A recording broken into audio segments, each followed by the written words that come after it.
Occult Veritas SCP Files.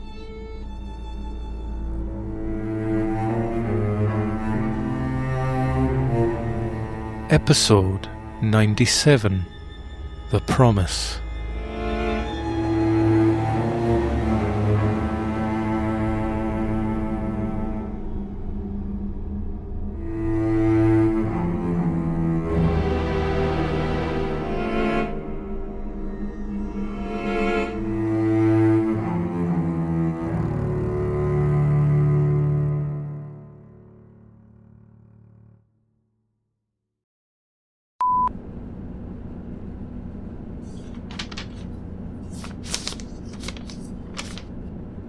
This letter was sent to me in a most unnerving manner.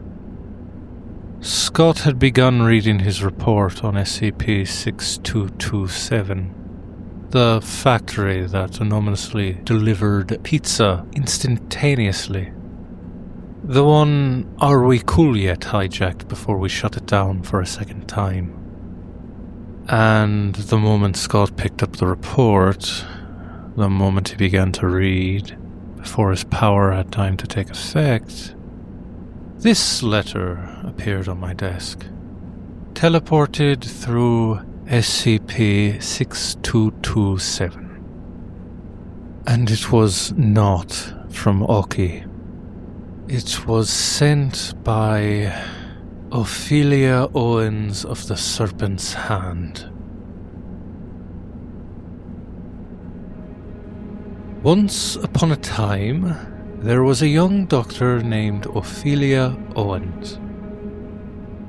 Through a dangerous mixture of curiosity, determination, and desperation, Ophelia acquired SCP-4569. It was certainly no easy feat. The Foundation did not wish for it to be taken. But Ophelia was clever enough to pry open the right locked doors and ask the right questions of the right people. And in return, SCP-4569 imparted something wonderful upon them. The narrator, an ever-present voice which nestled softly within the corridors of Ophelia's mind. It was not the wounded sort of internal voice discussed commonly in clinics and confessionals, but something far stranger, something older. The narrator was a voice that knew where all stories ended before they arrived there. A voice that warned them which hallways in the Foundation led somewhere ravenous, which smiles concealed sharpened teeth, and which doors ought not to be opened unless one wished to become part of the awful stories contained behind them. Oh, he narrated the rhythm of Ophelia's footsteps beautifully, and in his presence they were never afraid. Because how can one fear the dark when they are already being guided gently through it, word by soft and knowing word? Do you know what it's like to never truly be alone, Niall? I do not mean physically. I do not even mean spiritually. I mean narratively. To always have another presence woven into the structure of your life. To be guided gently through the world by something that loves you enough to keep you alive within it. The narrator once insisted that you had never experienced such a thing, that you had built your life carefully, deliberately, around solitude. Until Mary. Was he like that for you, I wonder? The narrator finished my thoughts. He guided my feet. He steered me towards the light and warned me of the lies hidden in the dark. He led me to the Wanderer's library, to the serpent's hand, to the only home Ophelia Owens has ever truly known. There are many ways to be loved, Niall. Ophelia had found the perfect one. Until you took it from them. And now at last, you understand what it means to lose it too. It took Ophelia months to realize that you were responsible for his silence. One day, he simply stopped speaking. It was sudden, abrupt. One moment he was there, calmly and sweetly directing Ophelia's movements, and the next there was only silence, vast, deafening. Ophelia had been walking through a new section of the library, a section that spoke to them of the multitude of parallel universes. The narrator had told them the next chapter in their story was to be found here, amidst some of the oldest and dustiest books, those that were rarely ever opened by any of the wanderers and sat unused, their knowledge tucked away for all eternity. But before they could find the section they were being guided to, the narrator suddenly stopped. Ophelia felt confusion at first, and asked out loud what was happening. But as the silence stretched, so too did the hallways of the library, seeming suddenly, imposingly long. Had they come from the left or the right? Had the floor always curved this way beneath them? They asked for the narrator to guide them, but were met with absolute nothingness. Their breath caught in their throat, and they looked wildly from side to side. There were thousands, millions of books, rising into an infinity they could not comprehend of. And the hallway broke ahead of them into a second, running perpendicular to this one, and then twisting upwards in a spiraling motion that made Ophelia's head ache. This had made sense to them moments before, in that it hadn't made sense at all, but it didn't need to. Ophelia trusted the narrator's directions. They didn't need to know themselves. Ophelia backed up into a shelf and realized that they could scarcely breathe. The books were whispering gibberish now. Without the soothing translation of the narrator, they no longer spoke in any language Ophelia could understand. Ophelia started to run. They took a turn at such a sprint they almost collided with the shelf. It moved the last second to let them skid harmlessly by. Ophelia kept running. It took only a handful of frantic turns before Ophelia realized they were completely lost. Had they said something wrong? Did they fail the narrator somehow? They had tried very hard to listen to everything that was said, to follow all instructions. Why did the narrator suddenly leave? Ophelia begged them to return, pleaded with the silence in the air. This had to be punishment. What else could silence possibly mean? The narrator had abandoned them. Ophelia felt the floor give way beneath their feet. They didn't fight it.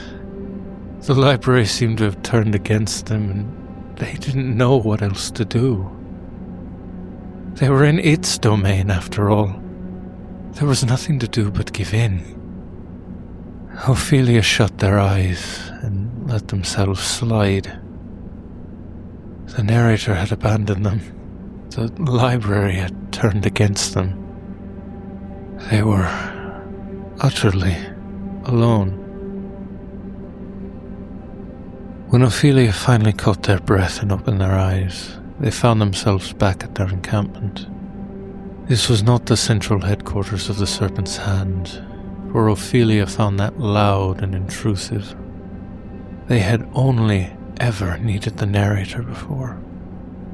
They instead had set up a small camp deep within the library's halls, a little clearing made specifically for them, and there they had lived and read.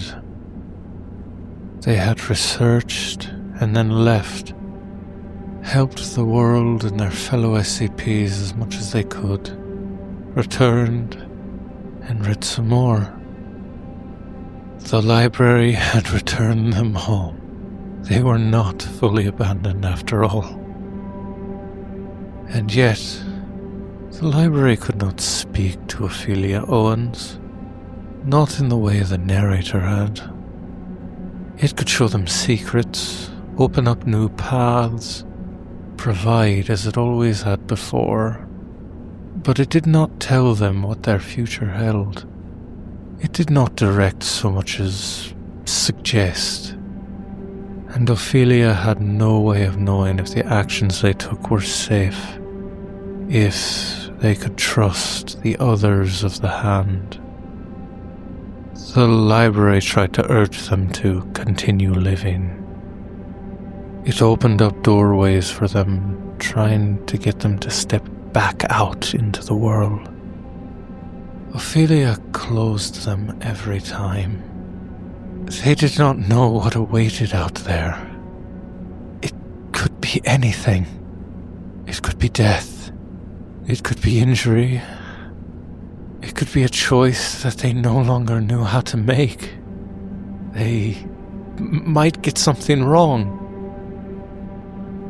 So Ophelia sat in the library and waited and wept.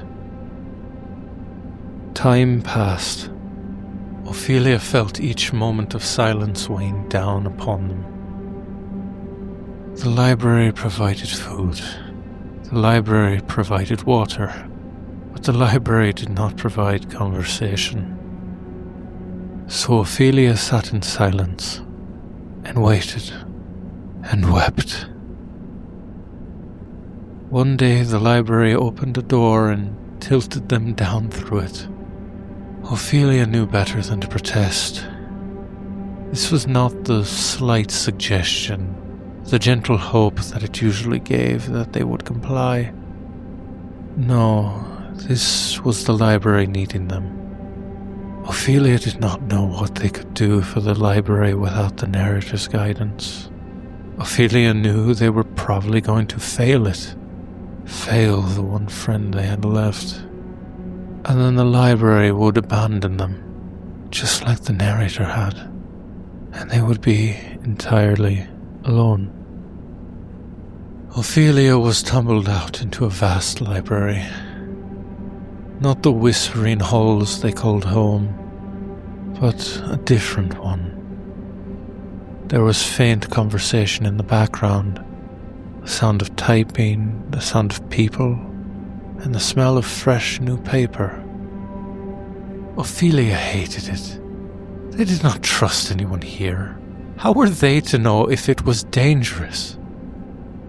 And then Ophelia spotted River, and they knew why the library had brought them here. Ophelia hated the meeting with River. They knew well how dangerous this SCP-touched Foundation agent could be, and they went into the conversation carefully.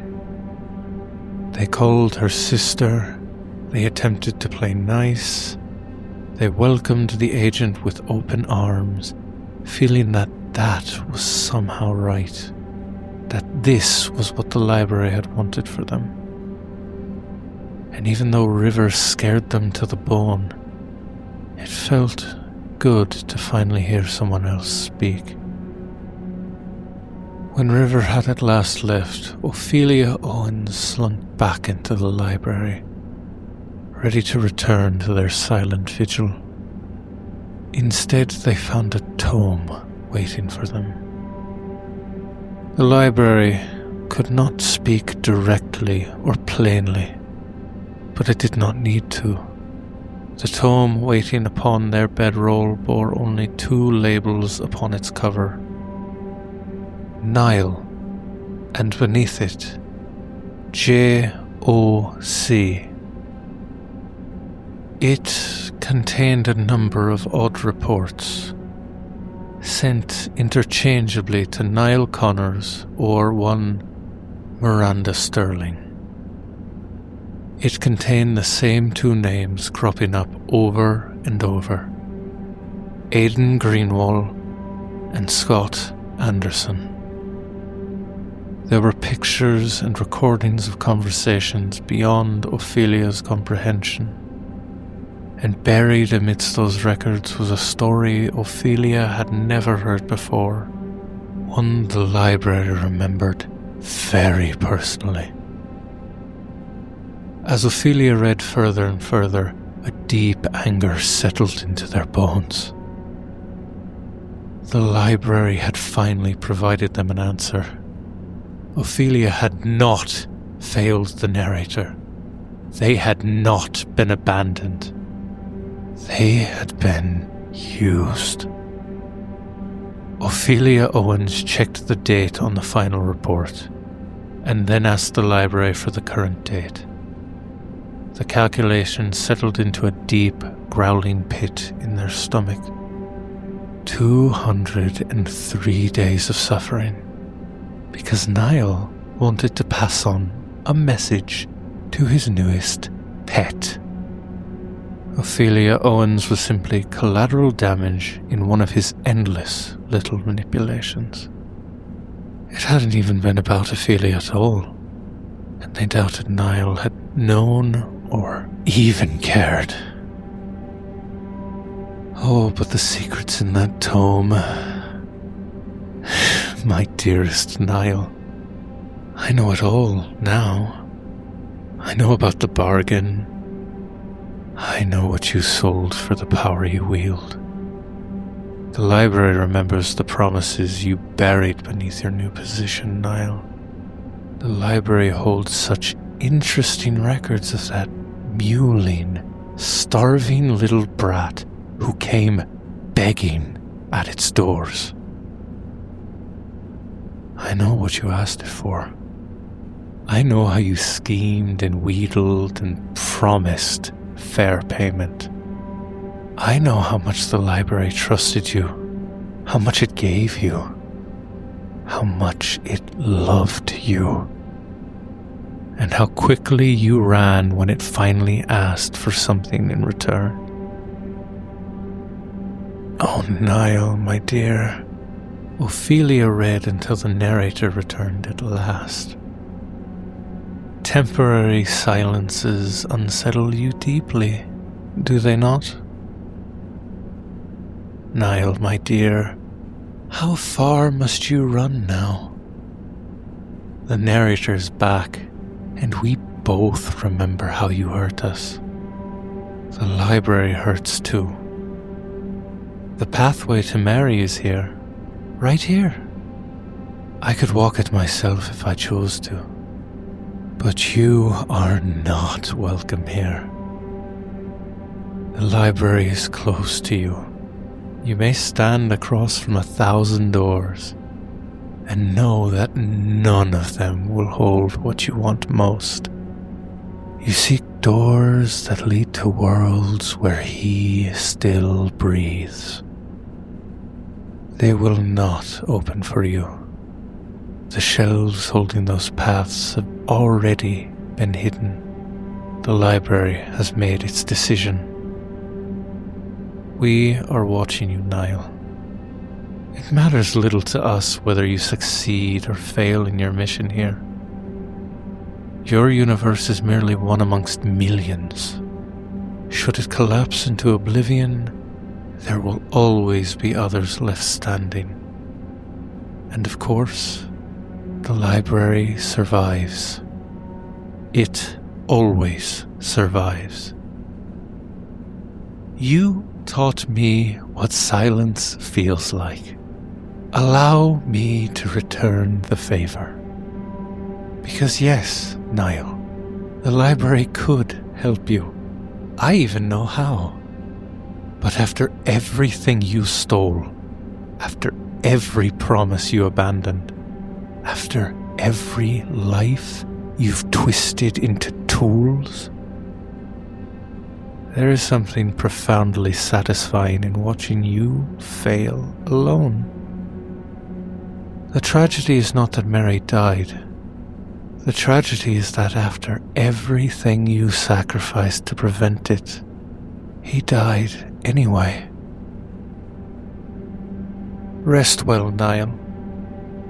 I know how little time remains upon your clock.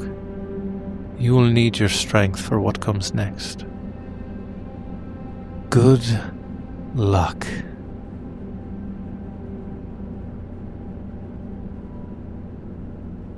It sounds like the library has a new favorite. Good for them. Good for it. I really have no choice then.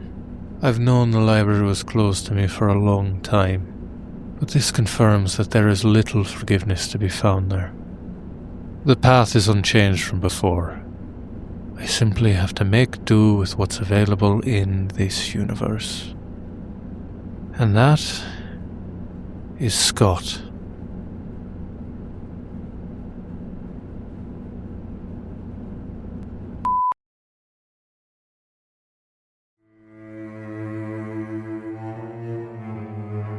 Vault Veritas SCP Files is a podcast inspired by the SCP Foundation. The Promise is based on SCP-4569 by Wancha from the SCP Wiki located at scpwiki.com/SCP-4569. It also featured The Wanderer's Library by Anonymous, Rounder House, Rumetson, and Uncertainty Crossing from the SCP Wiki located at scpwiki.com/wanderers-library-hub. It is licensed under a Creative Commons Attribution Share-alike 3.0 unported license. This episode featured D.R. Thompson as Niall Connors. It was written and edited by Leola Angel. We welcome comments. Please rate and review us, email us at vaultveritas@gmail.com, or join our Discord channel using the link in the episode description. Thanks for listening.